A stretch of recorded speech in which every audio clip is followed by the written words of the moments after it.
Bismillahirrahmanirrahim. Assalamu alaykum, hörmətli televizor görüşlər. Bu haftalik İstiqlal xəbərləri proqramımızı görüşənlərini qızğın qarşılayırıq. Mən Abdullah Yılğun. Hörmətli televizor görüşlər, aldığım biz diqqətinizə bu hafta huzuruna sunmaqçı olan xəbərlərimizin əsas məzmununu tanışdırırıq. Diqqətinizdə Şərq Türkistan Maarif və Həmkarlıq Cəmiyyətində aylıq söhbət yığını ötküzüldü. Bu vaxtki xəbərimiz oldu.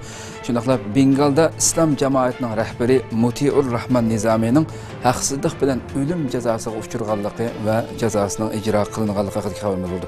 Afsuski Türkiyədən başqa heç qandaq bir İslam dövləti bu vaxtda heç qandaq bir itirazını bildirmedi. Şundaqla Amerika hərbi paraxodunun 3-cü qatım Xitay igilik huquqi dava qılıb atqan Ferry Cross adlı ətrafında çarlaşı ilə barğanlığı və Xitayның bunun qarda narazılıq bildirgənliyi haqqında xəbərimiz bu və bunun başqa xəbərlərimiz təqdim oldu. Təqdimlər ekranımızda olsun.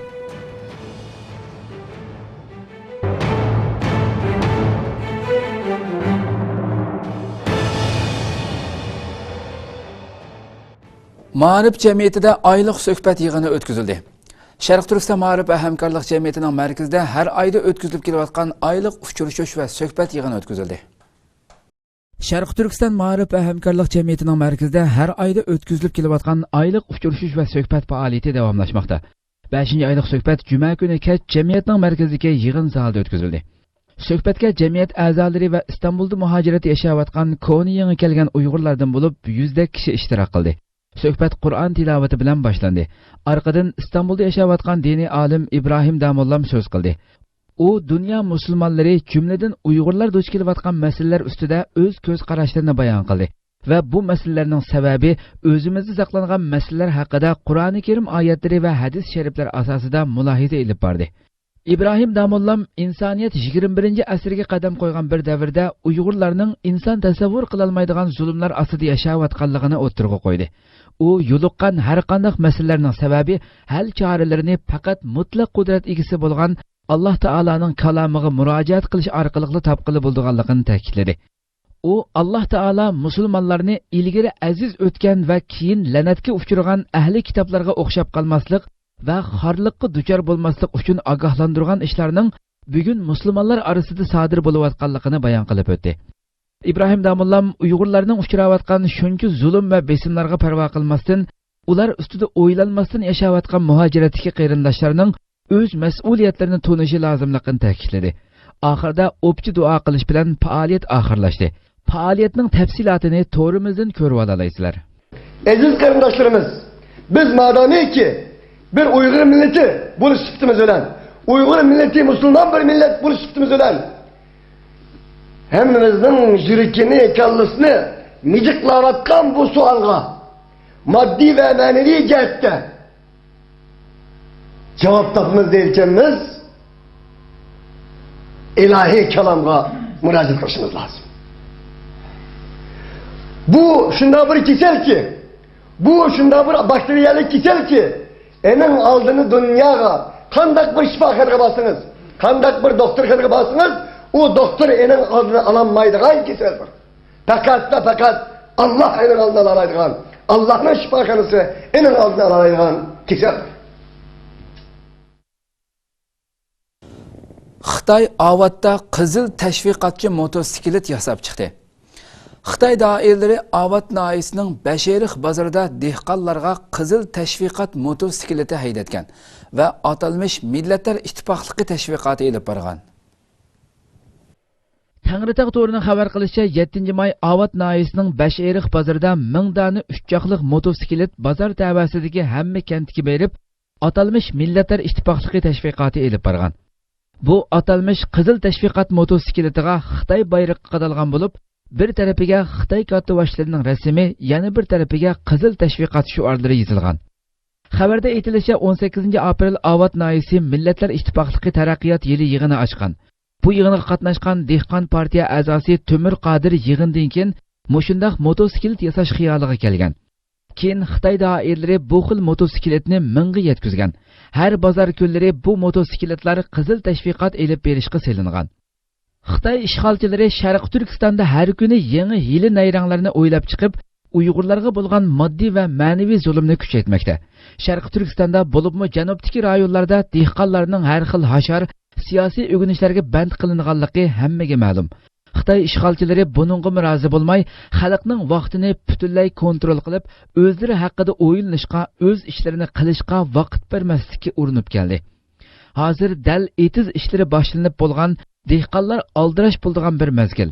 Nomratlikdan qutuldirish shuarini cho'ng to'layotgan Xitoy tajovuzchilari mushundaq oyig'i yo'q siyosiy hasharlar bilan Uyg'ur dehqonlarini moddiy jihatdan emas, ma'naviy jihatdan gadaylashtirmoqda. Türk matbuotlarida Sharq Turkistonning yangi vaziyati. Turkiya taratqullari Sharq Turkistonning yaqindan buyangi vaziyatiga o'rin berdi. Turkiyadagi nupuzli gazetlardan biri bo'lgan Xabar Turkning to'r sahifasida 6-may diniy film ko'rganligi uchun tutib ketildi mavzuliq bir xabar berildi. Xabarning qo'shimcha mavzusida Sharq Turkistondagi Xitoy zulmi eshivatidi deyilgan. Xabarda Sharq Turkistonning Oqsuv viloyatida bir oiladan 5 kishining payg'ambar sollallohu alayhi va sallam va sahobalarining Makkadan Madinaga hijrat qilish tunishtirilgan bir filmni ko'rganligi uchun diniy film ko'rish jinoyati bilan tutib ketilganligi, ulardan birining 7 yillik kesilganligi bayon qilingan. Bu xabar dastlabda Erkin Osiyo radiosining Uyg'urcha to'rida oshkorlangan edi. Turkiyaning Yeni Akit gazetida Xitoyning Tingshun to'ridan naql qilinib, 6 oyda nikoh o'qishning cheklanganligi haqida xabarlarga o'rin bergan. Mazkur gazetning to'r sahifasida 5-may Kommunist Xitoy hokimiyati Sharq Turkistonda musulmonlarni nishonga elishni davomlashtirmoqda mavzuli xabar berilgan. Xabarda yuqorida tilga ilingan diniy film dilosi bayon qilingan va mundaq deyilgan: Yarim asrda 30 milliondan ortiq musulmonni o'ldirgan va hozir 300 mingdan ortiq musulmon qamoqda turayotgan Sharq Turkistonda Xitoy bu qatim diniy film ko'rgan musulmonni tutib ketdi. Isloh xabar to'rbetida bo'lsa 1-may kunida Sharq Turkistonning Qashqar viloyatida Uyg'ur musulmonlarining bayram nomida haraq ichishga tashkillanganligi xabar qilingan. İstanbul'dan Sharq Turkiston temasida yig'in ochildi. 12-may İstanbul shahar universitetida eng ko'p zulmga uchragan Sharq Turkiston temasida doklad berish yig'ini ochildi. 12-may İstanbul shahar universitetida eng ko'p zulmga uchragan Sharq Turkiston temasida doklad berish yig'ini ochildi. Yig'inni mazkur universitetning yosh doktorlar klubi o'rinlashtirgan bo'lib, Sharq Turkiston ma'rif va hamkorlik jamiyatining bosh kotibi Abdulahad Abdurahmon taklif bilan qatnashib, Sharq Turkistonning vaziyati haqida doklad berdi. Abdulahad Abdurahmon afandining bildirishicha, IHH insonparvarlik yordam vaqfining muavin boshlig'i Said Damirmo yig'inga qatnashib so'z qilgan. Said Damir dunyoda eng ko'p zulmga uchrayotganlarning Bermedagi Arakan musulmonlari va Sharq Turkistonlik musulmonlar ekanligini va bu ikkilisining orqasida Xitoy borligini bildirgan hamda buning sabablari haqida ko'z qarashlarini bayon qilgan. Abdulahad Abdurahmon asosligi ishg'olchi Xitoy Sharq Turkistonda yurgizayotgan besim siyosatlari, diniy cheklamalar, milliy va madaniyat jihatdagi assimilyatsiya siyosatlari haqida to'xtalgan. Yig'in oxirida ikkilangan hadiya taqdim qilingan va ularning sharafiga tamoq ziyofati berilgan. Turkiyada oliy maktablarda o'tkazilgan bu xil yig'in suhbatlar Sharq Turkiston davosini tunishtirishdagi eng yaxshi fursatlarning biri hisoblandi. Xitoy janubda qo'sh til ma'arifi 66% umumlashganligini bildirdi. Xitoy Uyg'urlarning kuchlik noroziligiga uchrayotgan atalmish qo'sh til ma'arifining Sharq Turkistonning janubida 66% umumlashganligini e'lon qildi. Xitoy Xinhua to'rining 10-may xabar qilishicha, Sharq Turkistonning janubida qo'sh til ma'arifining umumlashish nisbati 66% ga yetgan. Yasli, boshlang'ich va o'rta maktablardan bo'lib 1,270,000 mingga yaqin osonlik millat o'quvchiga qo'sh til ma'arifi umumlashtirilgan. Ma'arif nazorati doiralarining bildirishicha, janubdagi Qashqar, Xotan, Qizilsuv va Oqsuvdan iborat 4 viloyat oblastning atalmish qo'sh til ma'arifini taraqqiy qildirish uchun yaqinqi yillardan buyon mablag' va odam kuchi ko'paytirilgan. O'tgan yilning oxirigacha bu rayonlarda qo'sh til umumlashish nisbati 66% ga, o'quvchi soni 1,266,000 ga yetgan. Xabarda aytilishicha, janubda asosan o'qish yoshidan burun 2 yillik qo'sh til ma'arifi umumlashgan. O'tgan yilning oxirigacha janubda qurilgan qo'sh tillik yasli 1700 dan oshgan. Yasliga kirgan o'smirlarning soni 350 mingga yetgan. Xitoy Sharq Turkiston yo'li qo'yayotgan atalmish qo'sh til ma'arifi Uyg'ur ziyolilar va kuzatuvchilar eng andish qilayotgan va ayblayotgan masalalarning biri. Xitoyning qo'sh til nomida assimilyatsiya siyosati yurgizayotganligi haqidagi munozirlar ko'paymoqda. Türk siyasi tarixida yerlik ve milli irade yığınıga Uygurlar mı qatnaşdı? Türkiye yerlik düşünce cemiyet tarafından orunlaştırılgan bu yığınga Türkiye Cumhur Reisi Recep Tayyip Erdoğan ve köp sanda devlet erbapları katnaştı. Türkiye yerlik düşünce cemiyet tarafından orunlaştırılgan Türk siyasi tarihida yerlik ve milli irade temasidagi yığın 12 may tushdan burun Ankara Savdogarlar Birleşmesining yığın zalida o'tkazildi. Faaliyetga Türkiye Cumhuriyeti Reisi Recep Tayyip Erdoğan, Cumhur Reis Baş Maslahatchisi Yalçın Topçu ve köp sanda devlet erbapları, ommaviy tashkilotlarning vakillari ishtirok qildi. Uningdan boshqa dunyoning har qaysi joylaridan kelgan millatlarning vakillari qatnashdi. Turkiyadagi Uyg'urlardan Dunyo Uyg'ur qurultiyining muavin raisi Seyit Tumturk, Ankara Universitetining o'qituvchisi dotsent doktor Erkin Ahmad va Uyg'ur ziyoli Mirkamiljon Qashqariy qatorliqlar faoliyatga ishtirok qildi. Yig'inda so'z qilgan Turkiya Cumhuriyeti Raisi Erdo'g'an Turkiyaning Suriye, Iroq va Turkistonlik mazlumlarga quchoq ochayotganligini tilga oldi. Zor günlerinde en küçük bir tereddüde dahi kapılmadan Suriye'deki, Irak'taki, Karabağ'daki, Kırım'daki, Türkistan'daki kardeşlerimizin yanında yer alıyoruz. Bunun için hiç çekinmeden, hiç geri adım atmadan dünya 5'ten büyüktür diyoruz. Bütün dünya mazlumlarga quchoq ochish uchun tirishayotganligini bildirib, agar mazlumlarning haqqini qo'g'damasak, bu millat, bu ummat ustidagi haqqimizni ado qilmagan bo'lamiz dedi. Evet. Biz de diyoruz ki eğer mazlumların hakkını savunmazsak bu millet, bu ümmet bize hakkını helal etmez.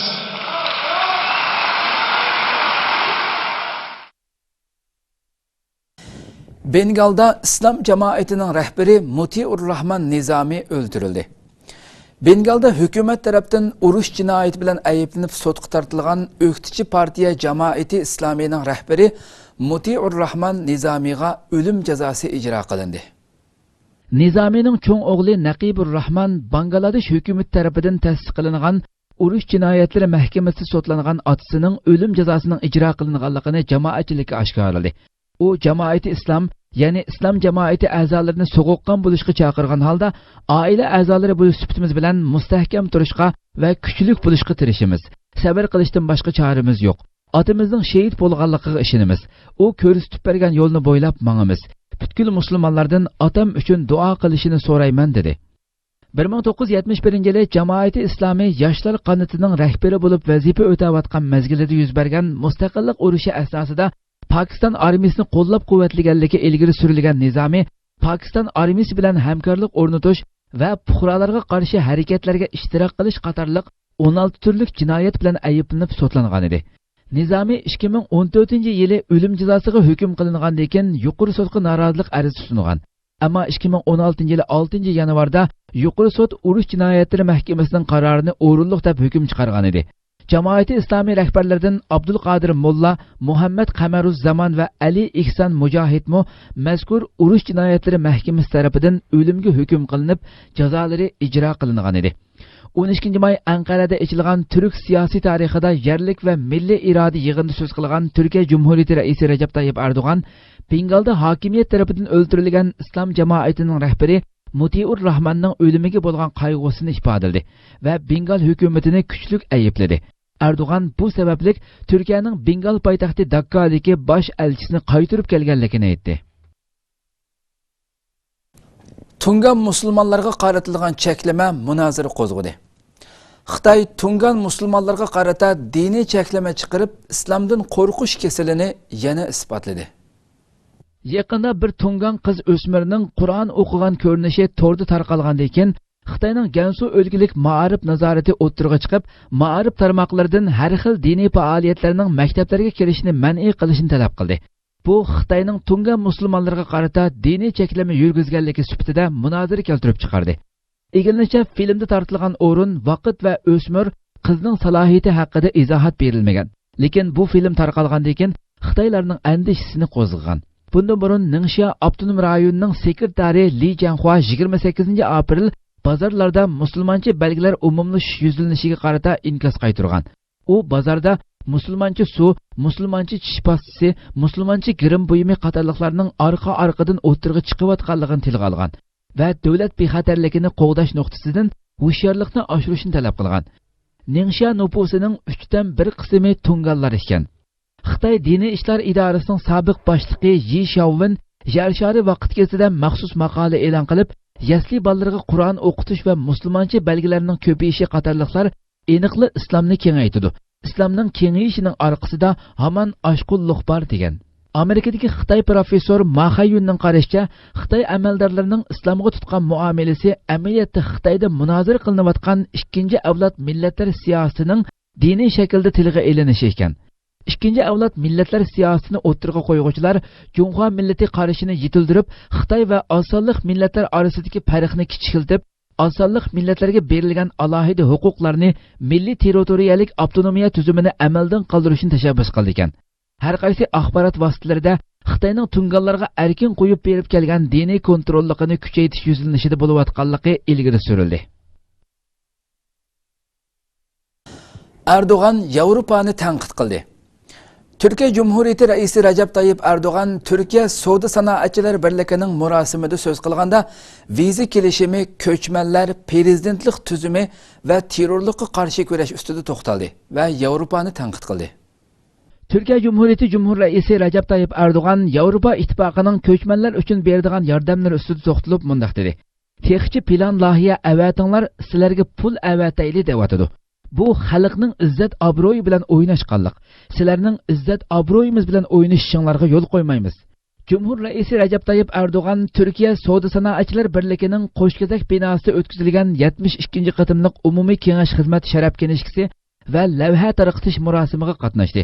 U Turkiyaning iqtisodda hech qanday krizisga duch kelmaganligini, ammo mavjud ahvoldan qanoat qilmaslik kerakligini, pul muomala va bankchilik sohasining korxonachilarning yo'lini echishi lozimligini ta'kidladi. U Turkiyaning ko'chmanlar uchun har turli yordamlarni qilayotganligini bildirdi. U Turkiyada hozir 25 musofirlar lagerining borligini, 3 million musofirga xalqning egi chiqayotganligini, Yevropa ittifoqi har yili 3 milliard yevro yordam qilish va'dasini bergan bo'lsa-mu, hozirgacha go'llash taktikasini qo'llanayotganligini eskartdi. U Yevropa ittifoqi bilan vizni amaldan qoldirish to'g'risida tuzilgan kelishim ustida to'xtaldi. U umid qilamanki, burun bergan va'dasida turar va eng kechikkanda oktyabr oyida bu ishni tugatar. Hozir tugatsa xayrlik bo'lsin deymiz. Biz bugungacha yo'limizni viza bilan davomlashtirmadik. Yo'limizni o'xshash usulda davomlashtiraveramiz. Bak ko'ptirib o'tishga kerak yo'q. Bularning hammasining bir chiqish yo'li bor. Tik turimiz, hargizmo egilmaymiz dedi. U yangi asosiy qonun to'g'risida to'xtalganda, ega bo'lgan kuchlik aslihalarimizni muvofiq bo'lgan programmalar bilan texmi yaxshilab, ish unumimizni qatma-qat oshirish yo'lini tutishimiz lozim. Yangi asosiy qonun va prezidentlik tuzumiga bu tushuncha bilan qarashimiz kerak. Hech kimning Turkiyani ko'ktatlar bilan farz tutishga mahkum qilingan yo'lboslar davlatiga aylantirishiga haqqi yo'q dedi. Erdo'g'anning pozitsiyasi Yevropani qaroridan voz kechtirdi. Yevropa Komiteti tarafidan e'lon qilingan bayonotda Anqaraning terror atalg'usini ko'zdan kechirmasligining Yevropa ittifoqi bilan Turkiya o'rtasida tuzilgan musofirlar kelishimining bekor qilinishiga sabab bo'lmaydiganligini bildirdi. Yevropa Komitetining bayonotchisi Margaritis Sichinas Brüsselning Turkiya fuqarolariga Schengen rayonida vizasiz sayohat qilishi nishon qilingan faoliyatlarning izchil davomlashayotganligini aytdi. Biz konteyner kentleri kurmuşuz. Çadır kentlerini kurmuşuz. Bunlar bize hala proje gönderin, size para gönderelim diyor. Dalga mı geçiyorsunuz ya? Böyle bir şey olabilir mi? Bu bir milletin asaletiyle adeta dalga geçmektir. Biz bu asaletimizle size dalga geçirtmeyeceğiz. G20'de ben bunlarla konuştum ve kendilerine orada dedim ki, bakın biz ihaneyle bunu yapmıyoruz. Sizden lütuf da istemiyoruz. Biz bugüne kadar sizden para gelecek diye bu adımları atmadık ki. Biz bu işe başladık. Niye? İnsani ve vicdani bir görevdi bu. Onun için başladık. 6 yıldır da bu işi biz götürüyoruz. 10 milyar doları aşkın sadece faturalı harcamamız var. Angliya ayol podshohi Xitoy amaldorlarining adabsizligidan og'rindi.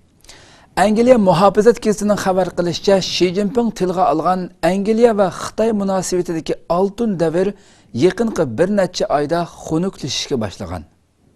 Angliya taratqullarining 11-may xabar qilishicha, Angliya ayol podshohi Xi Jinpingning o'tgan yili Angliyani ziyorat qilish jarayonida Xitoy amaldorlarining Angliya bosh elchisiga adabsizlik qilganligini ayblagan.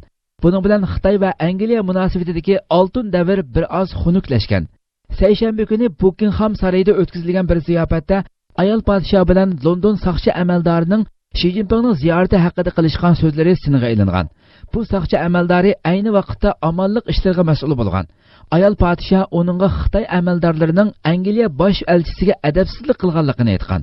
Soqchi amaldori meningchimi intayin adabsizlik bo'ldi, diplomatiya qoida usullariga uyg'un bo'lmadi degan. Angliya muhofizat gazetining xabar qilishicha, Xi Jinping Angliyani ziyorat qilgan vaqtda tilga olgan oltin davr yaqinqi bir necha oyda xunukilishga boshlagan. Buningga asosligi Hong Kongdagi kitobxona xodimlarining tutqun qilinishi keltirib chiqargan jiddiychilik, Xitoyning Janubiy dengizdagi orol yasash faoliyatlari qatorliqlar ta'sir ko'rsatgan. Xitoy Tashqi ishlar ministrligining bayonotchisi chorshanba kuni bu haqda so'ralganda javob berishni rad qilgan. Amerika harbiy paraxoti 3-qitim erkin yurish qildi. Amerika armiyasining bir paraxoti seshanba kuni Janubiy Xitoy dengizidagi Ferry Cross orolining atrofida charlash elib bordi. Xitoy Tashqi ishlar ministrligi buningga norozilik bildirdi. Amerika Mudofaa ministrligining bayonotchisi Bill Urbanning bildirishicha, Amerika boshqarilgan bomba qo'g'ilg'uchi paraxoti William Lawrence'ni avatib, Ferry Cross orolining 12 dengiz mili doirasi ichiga kirib charlash elib borgan. Bu harakatning maqsadi Janubiy Xitoy dengizida egilik huquq talab qilayotgan bir qism davlatlarning chekidan oshgan tashabbuslariga jang e'lon qilishgan. Amerika o'tgan yil 10-oyda tunji qitim bir harbiy paraxotni separatli orollaridagi Xitoy egilik huquq da'vo qilayotgan orollarning suv tabarligiga avatgan ekan, bu yil 1-oyda yana bir harbiy paraxotini avatgan edi. Bu Amerikaning 3-qitim Janubiy Xitoy dengizida Xitoy egilik huquq talab qilayotgan orollarning atrofida charlash elib berish hisoblandi. Xitoy mazkur orolda 3000 metr uzunlikda aeroplanning uchish yo'li yasagan. Amerika Xitoyning bu oroldagi aslihalardan foydalanib, texmo ko'p egilik huquq talabi qo'yishidan andish qilgan. 2015-yilning oxirida orolda aerodrom qurilishi boshlangan. Bu yil 1-oyda uchish siniqi elib berilgan. Ayni vaqtda Amerika buningga kuchlik andishisini bildirgan. Vyetnam va Filippinmo ko'p qitim norozilik va ogohlantirish bergan. Mutaxassislarning bildirishicha, Ferry Cross orolining o'rni intayin sezgir bo'lib, bu orolning Xitoyning Janubiy Xitoy dengizida harbiy faoliyat elib boradigan markazi bo'lib qolish ehtimolligi bor ekan. Xitoy Tashqi ishlar ministrligining bayonotchisi Lu Kang seshanba kuni buningga inkos qaytirib, Amerikaning Lawrence nomli qo'g'ilg'uchi paraxotining Xitoyning ruxsatini olmasdan qonunsiz holda Xitoyning Nansha taqim orollaridagi aloqador orollarning atrofidagi dengiz tavalligiga kirganligini aytgan. Kanadadagi o't 2 haftada kontrol qilinmadi. Kanadaning Alberta o'lkasida yuz bergan o'rmon o't ofati davomlashayotganiga 2 haftadan oshdi. O't texi kontrol ostiga elinolmadi. Kanada bu o't ofati sababli uchirgan ziyon allburun 7 milliard Amerika dollariga yetgan. 1-may Albert o'lkasining shimolidagi Fort McMurray shahridagi o'rmonlikda o't ofati yuz bergan. 4-lar shaharlik hukumat majburiy tarqoqlashtirish buyrug'i tushirgan. 7-may o't texmi yamrab, o't ketgan ko'lam bir hassa ko'payib 200 ming gektarga yetgan. 100 mingga yaqin aholi tarqoqlashtirilgan. 1700 yurish imorat kuyib ketgan. Kanada doiralarining bildirishicha, o't hozirgacha kontrol qilinolmagan. Garchi yomg'ir yig'ib qolsa, o't o'chirishga yordam bo'lganligi mo'ljallangan bo'lsa-mu, lekin buning yetarlik bo'lmaydiganligi ilgari surildi. Alberta o'lkasi Kanadaning neft sanoati markazi bo'lib, bu ofat Kanadaning neft sanoatiga g'oyat zo'r ziyon solgan. Alberta o'lkasidagi neft zapos miqdori dunyoda 3-o'rinda bo'lib, faqat Saudiya Arabiston va Venezueladan keyin turdi ekan. Mo'ljallanishicha, bu o'lka o't ofati sababli uchirgan ziyon allburun 7 milliard Amerika dollariga yetgan. 8-yilga qadar Alberta o'lkasidagi 1500 dan ortiq o't o'chirish xodimi, 130 dan ortiq tikuchar aeroplan va 14 o't o'chirish aeroplani o't o'chirish va tarqoqlashtirishga qatnashtirilgan. 11-may o't ketgan rayonda ziyorati bo'lgan Kanada bosh ministri Justin Trudeau o'rmon o't ofati sababli 2400 binoning vayron bo'lganligini bildirdi. Lekin u xalqarodan kelgan har qanday yordamni qabul qilmaydiganligini bildirdi. Hurmatli televizor ko'ruvchilar, shuna qilib bu haftalik istiqlol xabarlari programmasi bu yerda oxirlashdi. Kelar qatimgi programmamizni ko'rishgacha sizlarni janobiy Alloh topshirmas. Program oxirida ekran orqasidagi barliq xizmatdoshlarimga ko'p rahmat aytaman. Assalomu alaykum va rahmatullohi taala va barakatuh.